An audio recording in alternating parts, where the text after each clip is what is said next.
Hello, everyone. Thank you for that wonderful introduction, Lisette. I really appreciate it. Welcome, welcome. I am so incredibly happy to be here. So, to reiterate, I am Shirin Eskandani. I am a mindset and mindfulness coach. I'm the founder of Wholehearted Coaching and also the Wholehearted Coaching certification. I want to share just a little bit about myself before we dive into today's topic. So, you know who I am and where I come from. And a lot of that is going to inform what we're speaking about today. So, I am Iranian. I am a one and a half generation immigrant, meaning that I was born in Iran. And when I was young, my family moved to Canada. I now reside in Brooklyn, New York, on Lenape land. The founder of Wholehearted Coaching. I believe that all of us, we are all our own healers and leaders. Before I was a coach, as Lisette said, I was an opera singer. More on that to come. And, just a little bit of personal stuff. I love the Real Housewives. I love almost all of them, almost all of them. And also, I have been featured in the New York Times, The Today Show, Cosmo, and Shape, to name a few. So that's a little bit about me. So I am especially happy to be here talking about a topic that I know that all of us have faced, all of us have navigated, and that is imposter syndrome. The feeling that, you're a fraud, you don't belong somewhere, or that everything that you have achieved or attained is sheer luck. And nothing has to do with your brilliance, your talent, your skill. It's just somehow you've fooled everyone in the room. So put a one in the chat if that sounds familiar to you. If you've ever felt a little bit of that, where you've walked into a room and all you can do is just kind of compare yourself to other people. You get an opportunity, and all you can think of is, I don't even know how I did that. I don't deserve this. Okay, so lots of ones in the chat. And I would assume if you're in a workshop called Imposter, that resonates. But I love that we are all just kind of sharing that this is a shared experience. So someone wrote, very, very familiar. Yes, yes, it is very familiar for me as well.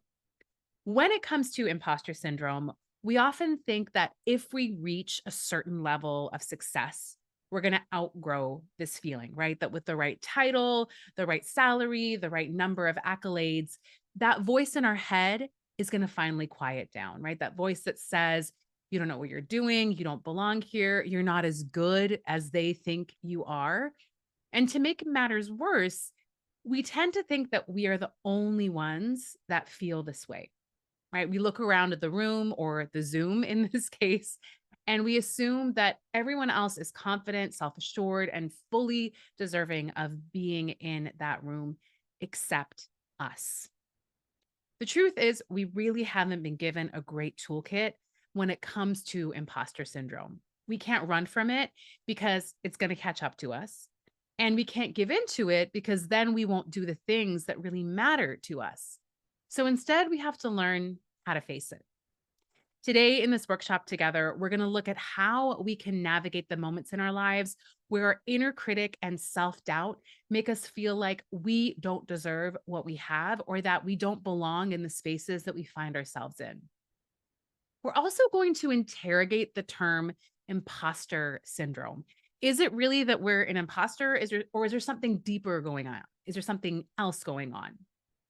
Um, this workshop is also especially meaningful to me because it's inspired by my own journey toward my dreams. Because for the longest time, I was running from my self doubt, trying to out succeed the voice in my head that was telling me that I wasn't enough. So I want to share a little bit about my story. So, when I was a very young girl, my dream was to become an opera singer and to one day sing at the Metropolitan Opera. Singing to me was my greatest source of joy and happiness. I truly loved, and I still do love it. But I truly loved to sing and to be on stage. But on top of that, as a young immigrant, the only brown girl at my school, when I sang, it was when I felt the most seen. I actually felt like I belonged. And looking back now, I realized that while singing was something I loved, it was also something that made me feel like I had value, right? The better I got at it, the more roles I got, the more achievements I had, the less I felt like an outsider, right? I finally felt like I belonged and I am good enough. So I threw myself wholeheartedly into my passion. I threw myself just completely into singing. And like a lot of immigrant kids, a lot of marginalized kids, right? I couldn't just be good at singing.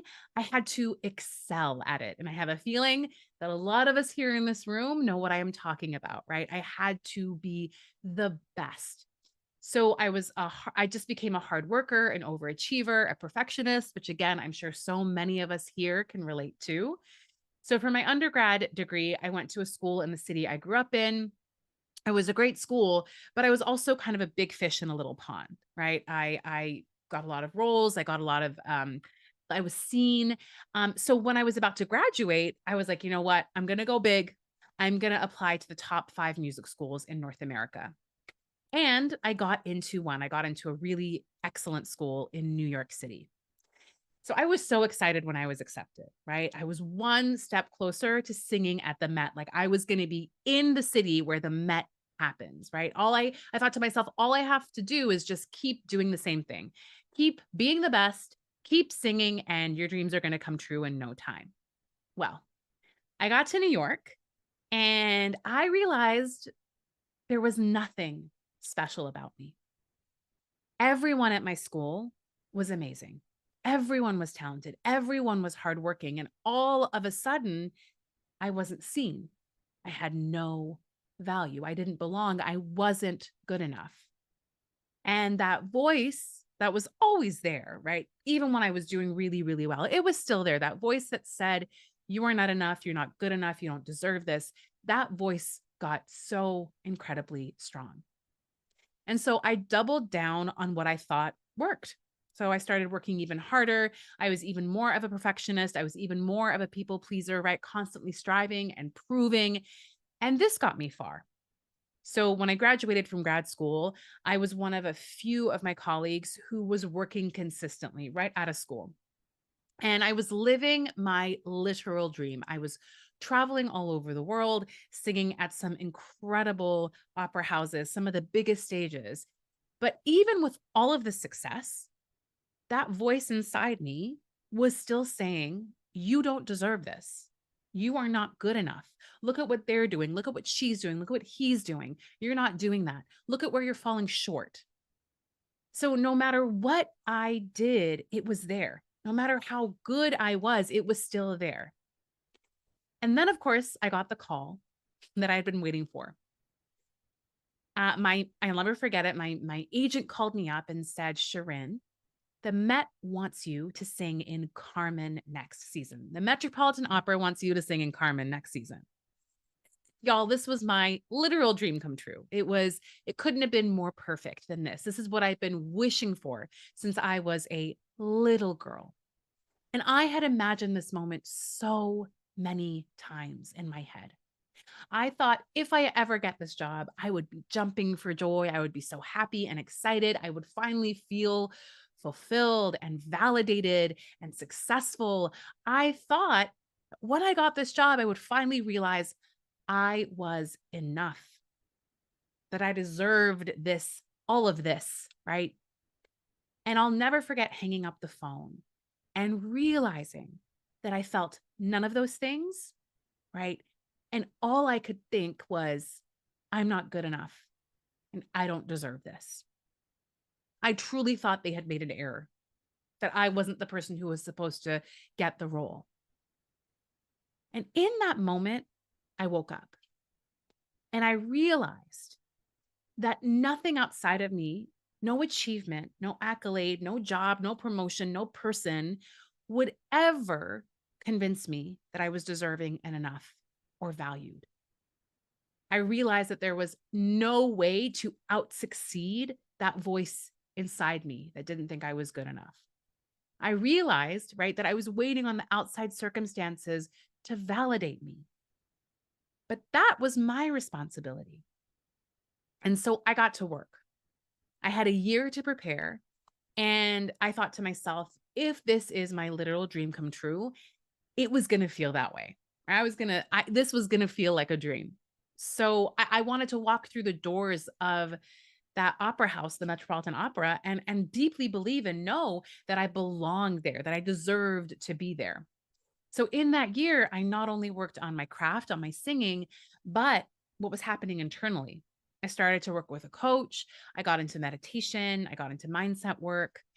And to this day, I say that my greatest achievement in life is not singing at the Met, but it is singing at the Met and enjoying every part of that process. And this is me on stage at the Met. I'm on the right there. And it was such an incredible experience for me because I'd done so much internal work that even when I messed up, even when there was a mistake, I still knew that I deserved to be there, that I was good enough. And this is what I want for each and every one of us here, a way to navigate through the self doubt in moments that are tricky and hard, and even in the moments that are easy, because that self doubt, that inner critic, boy, oh boy, it's always there. So, this is what we're going to be exploring today, right? We're going to be looking at what I call the 3 pillars to overcoming self doubt. And with each pillar, I'm going to be offering you different tools and practices and ideas. And know that I'm going to be sharing a lot of different ideas.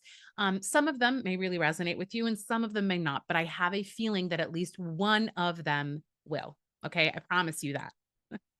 So, first, let's talk about imposter syndrome. Okay. Because this is a word that I kind of want us to rethink. Okay. It's a word that we hear so incredibly often. In 1978, psychologists Pauline Rose Clance and Suzanne Imes, I hope I'm pronouncing those properly, developed the concept, and they called it imposter phenomenon at the time.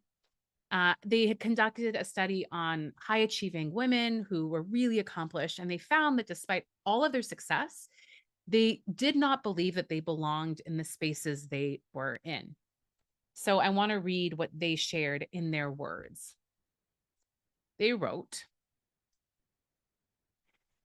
despite outstanding academic and professional accomplishments, women who experience the imposter phenomenon persist in believing that they are really not right and have fooled anyone who thinks otherwise. So, I would love if in the chat you could share with me what comes to mind when you think of imposter syndrome. What are the words? Maybe you could share some experiences. Again, we're in a shared Zoom room, so you don't have to get too personal. But what are some of the words that come to mind, the terms that come to mind when you think of imposter syndrome? Let's see what we have in the chat. Not good enough, not prepared, not qualified. Absolutely. Not good enough. I have a feeling we'll get lots of not good enoughs. You're dumb. Worrying constantly about messing up or being found out. Yes. How did they choose me? Someone else is better. Absolutely. Yes. Not as prepared. Let's see if there's any other more years of experience. I don't have what it takes. Undeserving. Absolutely. I'll just wait one more moment to see if there are any other answers. Yeah. Why am I here? I love that. Yes, to sum it all up, why am I here? Beautiful. The term imposter syndrome has become incredibly prevalent. A Google search yields more than 5 million results on the topic, right? So this has become part of our lexicon. Most folks know about it. And, big names such as Michelle Obama, Viola Davis, Supreme Court Justice Sonia Sotomayor have all confessed to experiencing it, right? But recently, this term has come under scrutiny. In the 70s, when the study was conducted, there was no consideration at the time for things like systemic racism, classism, xenophobia, and other biases. And it doesn't take into account that most of the workspaces that we find ourselves in were consciously created to make us feel like we are an outsider, an imposter. Imposter syndrome has now become this label that has been placed on women mostly, implying that the onus is on us, women, to change, right? That there is something we need to figure out to fix and to change. And it points to us, right? The finger back at us as the problem instead of, right, the spaces we find ourselves in. The Harvard Business Review came out with a really incredible article called Stop Telling Women They Have Imposter Syndrome. And I recommend everyone read it here. It's not a very long read, but it is a really great investigation of this term, this word, and what it makes us overlook. So, the authors of this article wrote, just for context, this is a small little blip. Even as we know it today, imposter syndrome puts the blame on individuals without accounting for the historical and cultural contexts that are foundational to how it manifests in both women of color and white women.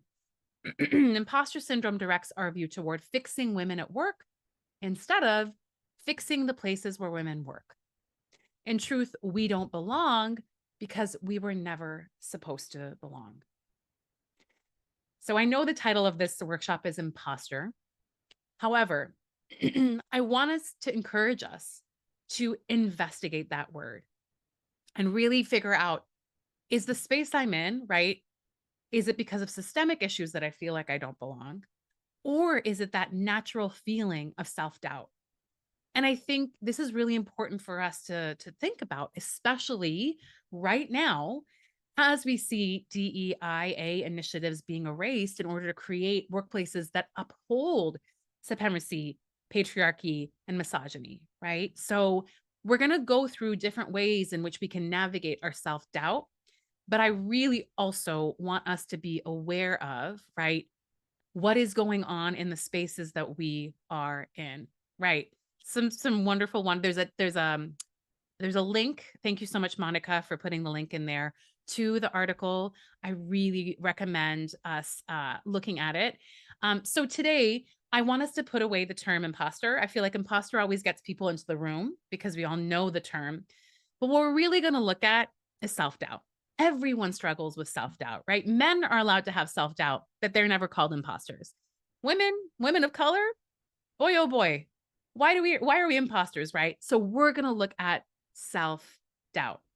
And at the heart of self doubt is fear, doubt, insecurity, right? It may be the fear of failure, the fear of judgment, the fear of being seen, the fear of the unknown, right? So before we get into our three pillars, I want us to face our fears first. Okay. So I want to share an equation with you, and it is such an annoying equation, but it's a true equation. It's one I've experienced.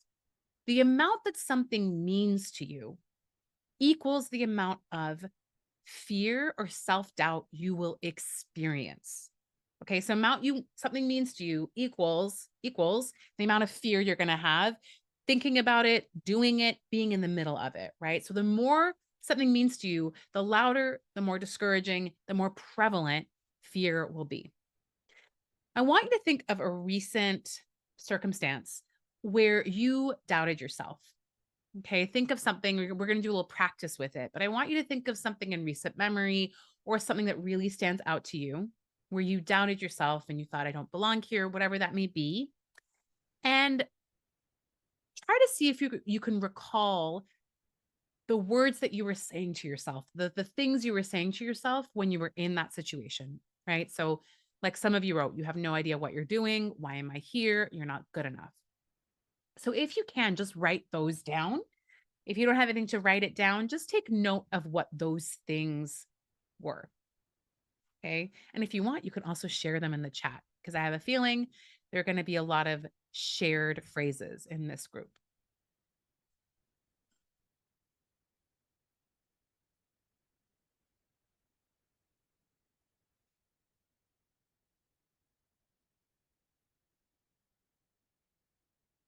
Do these folks want to see me succeed? Mm-hmm.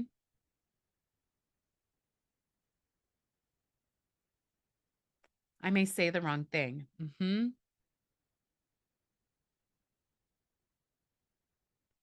or I may say the wrong thing in the wrong way, right? Absolutely. So we're going to do a little practice. Too old to accept that opportunity. Yes, yes. So the thoughts that we encounter before something big, before something important, before something meaningful or in the midst of it, they're not the truth, right? They are just our fear. And what really brave and courageous people, people who face really scary things every day, what they've come to understand is how to be with the fear and go after what they desire, not because of a lack of fear, but despite the fear. So, this is one of my favorite quotes by Pema Chodron from her book, When Things Fall Apart. She writes, "We think brave people have no fear. The truth is that they are intimate with their fear." So, I want to share the story of the Buddha with you. So, before the Buddha reached enlightenment, before he became the Buddha, he meditated under the Bodhi tree.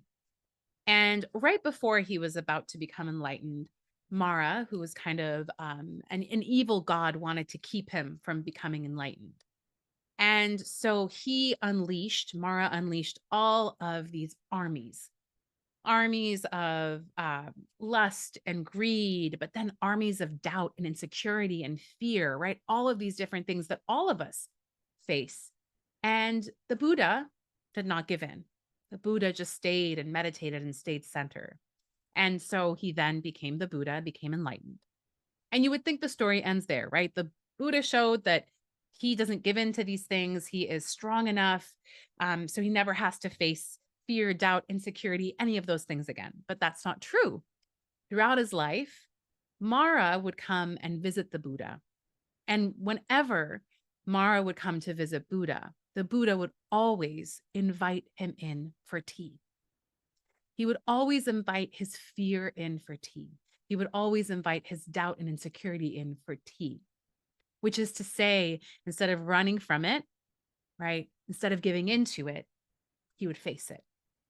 So we're going to take a moment right now to face our fear. We're going to get intimate with our fear and have tea with it. So we're going to do a quick meditation. And if meditation is new to you, don't worry. I'm going to be talking you through this. And if you want to do this eyes closed or eyes open, you can do this as a writing exercise. Do what feels best for you. I want to encourage you all just to take a moment, though, to ground your bodies, whatever that may be. I know maybe you've been here for a while, so maybe shake it out a little bit. And when you find your body kind of centered, I invite you to either close your eyes if you want to, or you can just have them gazing softly downward. So let's all take a deep breath in through our nose and a deep breath out on a ha. Another deep breath in through the nose and out on a ha.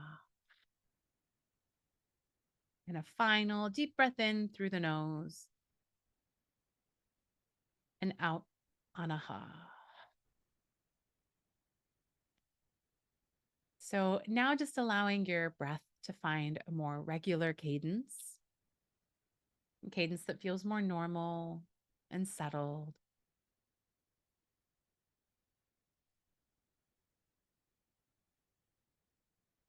Softening our breath.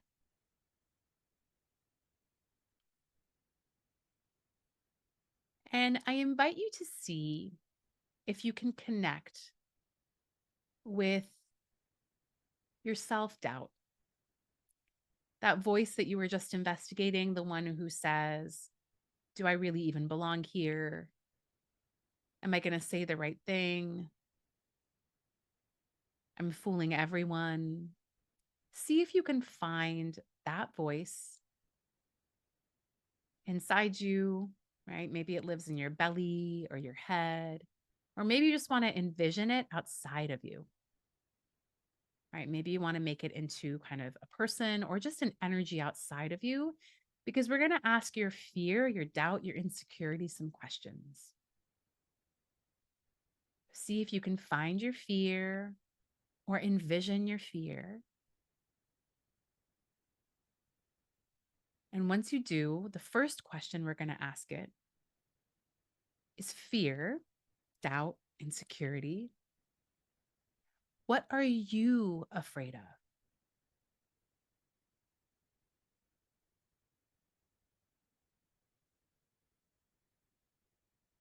So, what is your fear afraid of?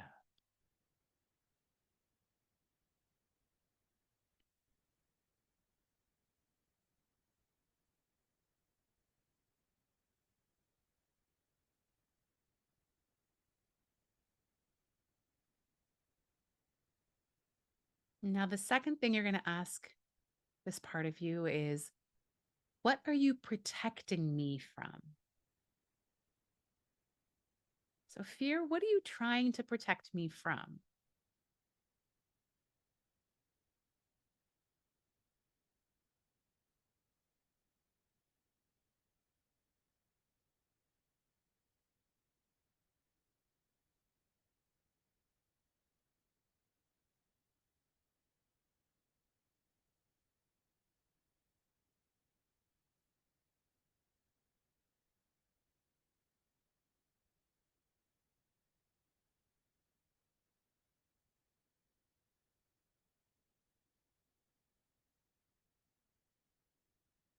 And the next question we're going to ask our fear is, fear, when you are afraid, what do you need from me? So, fear, when you're scared, what do you need from me? What can I do for you to feel safe?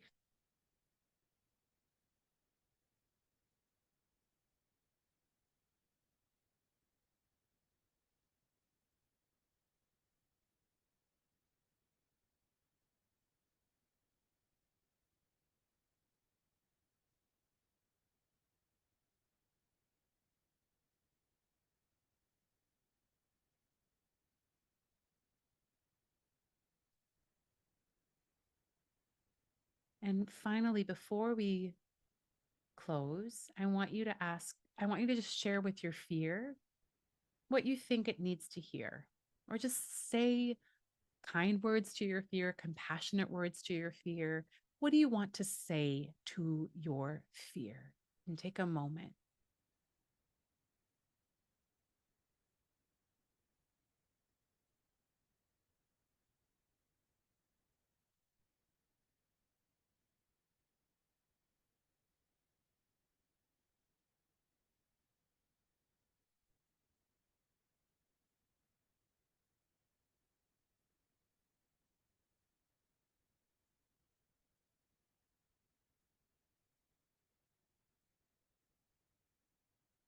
All right. So now just checking in with yourself and seeing what's present for you now. Maybe new feelings, new awareness, new beliefs. What is present here right now? We're going to thank our fear. Thank you so much for opening up, for being vulnerable. And thank ourselves for trying a new practice, for being brave. And we're going to end with a very deep breath in and out. And whenever you're ready, you can blink your eyes open. And I would encourage you to take a moment or two to just write down whatever feels important for you after that experience. And if you want in the chat, let us know what's coming up for you after this practice. We did it really quickly. So for some of you, maybe it was a little too rushed. For some of you, maybe this was something really new. That's okay. Again, I said we're going to do lots of different things together today. But for those of you who were able to kind of do the practice and it resonated, you can let us also know in the chat what's coming up for you as you kind of connect to your fear in a more intimate way. Um, I'm glad. Yeah, this someone wrote they're going to journal on this. So yes, I would really encourage you. I know this is being recorded to kind of come back to it if you need a little bit more time or just take these questions and do it later on when you want to just really dive into it. But we have some really beautiful phrases here. Regardless, I will be okay. I am enough. Recognition that fear has a purpose, but I should not let it control me. Yes, Glenda, this is it, right? I can do life after without fear. Yes, beautiful. Oh, these are some, I'm going to write these phrases down. These are beautiful. Um, yeah. So, with fear, it can be so scary to actually kind of take a moment to be with our fear. But I hope that this practice is showing you that when we show some openness and softness to our fear is just as much afraid as we are. And when we can really connect with it in an intimate, compassionate, and kind and open way, it has a lot to share with us that is helpful. I can do accept that fear is part of growth. Oh, yes, it is. Yes, yes, it is. So now that we've gotten intimate with our fear, with our self doubt, with our insecurity, I want us to explore our three pillars. So those three pillars are confidence, courage, and belief. So these are our three pillars to navigating our self doubt. So, first, of course, we're going to get intimate with it, see what it has to say, see what it needs. And then this is what we can do externally going forward. We're going to get to the core of what these words mean. They're really big words. We use them often in the world of self development and growth, but we're going to get to their true essence because how you show up in a room has less to do with what you're doing externally and everything to do with what is going on and what you believe internally. So, first, let's look at confidence. Confidence is a word that as leaders, creatives, visionaries, we hear so often and that we strive for. So, in the chat, write down what comes up for you when you think of the word confidence. So, what is confidence? Right? We know what confidence looks like on the outside, right? Oh my gosh, Nicole wrote trust. Nicole, you're getting to my thesis statement here. But yes, assertiveness, assuredness, self assured. What else do we got? Thank you so much, Lily. Boldness, ability, security. Yes. Yes, it is all of these things, right? We when confidence walks through the room, we know, right? When Beyonce walks through the room, we're like, that is a confident human. It's a certain posture, right? An energy in which you walk into a room. It's the cadence of your voice, right? Security, transformative, beautiful terms, right? But what creates that outward sense of assuredness? We think that confidence is a result of putting in the work, right? It's the hours we've spent doing something, the degrees, the accomplishments. But study after study shows that confidence isn't the same as competence, right? Those are two different things. And unfortunately, studies show that women who are extremely accomplished in their fields still lack confidence when it comes to their abilities, right? So no matter how many degrees you have, how many hours you've spent doing something, you still don't have the confidence. And there's a term called honest overconfidence, honestly believing that you deserve to be in a room that you are in. And they have found that men on average rate their performance to be 30% better than it is. So I don't think any of us are surprised about that. And when men apply for jobs, they are happy to apply for those in which they are 60% qualified, whereas women, more often than not, feel that they must be 100% qualified. Okay. So I want to take competence off the table. And I also want to take being the best off the table because being the best is subjective and always aiming to be the best is tiring and leads to burnout, right? I'm tired of being the best.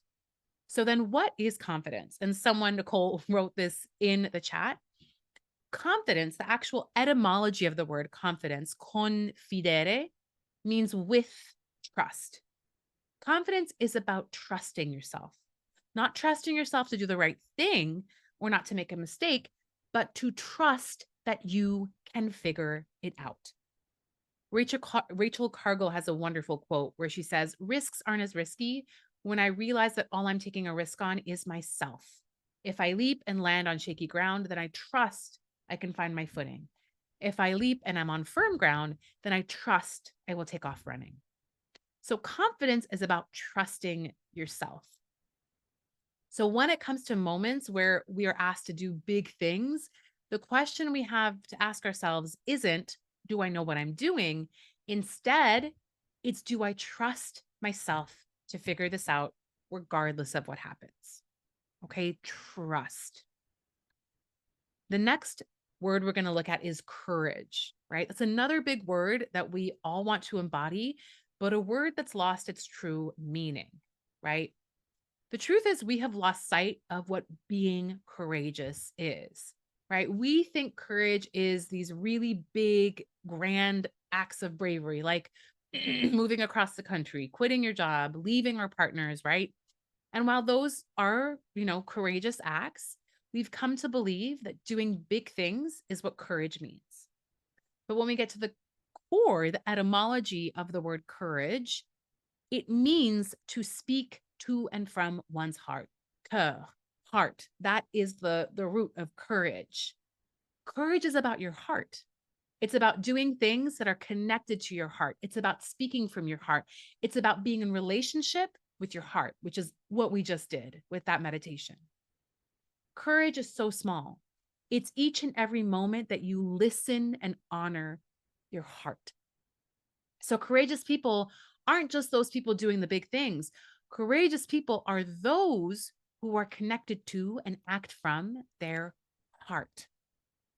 So in the moments when we are afraid to do the thing, right, when we doubt ourselves, instead of asking ourselves, can I do this? I want us to ask ourselves, is what I'm about to do connected to my heart? How can I connect to my heart? How can I honor my heart? And what does my heart need in this moment? All right. And now we're going to look at our final term, which is belief. And yeah, we got 5 minutes, y'all. So we're going to just fly through this because I want you to have this info.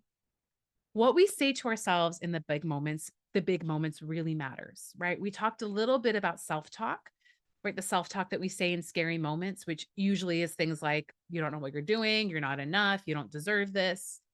These words hold so much power, right? Because they dictate how we show up to a room, right? What we do. And if you keep saying you don't belong somewhere, you're going to believe it, right? So a belief is just a repeated thought. Okay. A belief is a thought that you've just heard over and over again. It's been said to you over and over again, and it has become your belief. So in the big moments, we have to learn how to become aware of our thoughts and then shift the script. And notice I don't say get rid of our thoughts, right? We're never going to be able to get rid of these thoughts. But the more we practice what we're talking about today, the softer the voices become, the less power they have, the less we believe them. So how do we shift the script? We learn how to replace the thoughts with thoughts we can believe today. And the emphasis is on believe today. The problem a lot of the times with mindset work that we've been taught in, I don't know, social media is that they're telling us to repeat affirmations and thoughts we just don't believe today, right? They're saying things like, I am enough, you've got this. And maybe today you don't believe that, right? So and a lot of the times what we're being told to say are what I call Mount Everest thoughts. Thoughts like, I'm enough, I belong here, I'm worthy, it always works out for me. These are absolutely the truth, right? But if you have been saying the opposite to yourself for 20 plus, 30 plus, 40 plus, 50 plus years, you're not going to be able to look in the mirror today and believe this thought, right? So what we have to do is find a thought that pushes you towards the peak of Mount Everest, right? I'm not saying we're not going to get to the peak, but we sometimes have to get to base camp first, right? So what is the base camp thought? Which is the intersection of a thought that you can believe today, but that also pushes you up that mountain, that gets you up there, right? And belief is the key word here. And so what I want for us to create is what I call better feeling thoughts. A better feeling thought is a thought that you consciously choose that makes you feel a little more supported, a little more empowered or capable, and that you can believe in this moment. And I'm telling you, when that little bit is a big thing, right? Better feeling thoughts aren't as, sexy thoughts. They're not like, it's not live, laugh, love. You're never going to find these thoughts on a pillow, but they're the thoughts that are really going to change things. So here's how I create better feeling thoughts. This is a little script you can have. I am determined to, every day I'm working towards, each day it is safe to, and I accept that. I'm going to show you what these look like in practice, right? I am determined to trust myself today. Every day I am working toward trusting myself more and more. It is safe for me to take up space. Each day I understand how brilliant I am. And I find the I accept framework to be the most powerful because it meets you where you're at and takes you where you want to go, right? So I accept that I'm so scared right now, but deep down I know that I belong here, right? Right? Or the systems that be may want me to believe I don't belong here, but they are so incredibly wrong. So, this is a great script framework for you to use when you're trying to find a thought that you really want to believe and that really is going to help you feel more empowered and more supported, right? This is how we change our beliefs. This is how we shift the script. So these are our three pillars. I want to be super mindful of time. We have a minute. But if you want to find me, you can go to wholehearted-coaching.com. If you're interested in becoming a coach, wholeheartedcertification.com. On Instagram, I'm at Wholehearted Coaching. And I have a podcast, Wholehearted Coaching, the podcast. So, y'all, thank you so much for spending this time with me. I hope you found something that was of use, that helped out. I wish we had more time for questions. But just thank you so much for being here. I can stick around a little bit longer. I don't know if that's allowed. I can definitely stick around if there's any questions from folks, but thank you for spending the last 45 minutes with me. I feel so honored and grateful.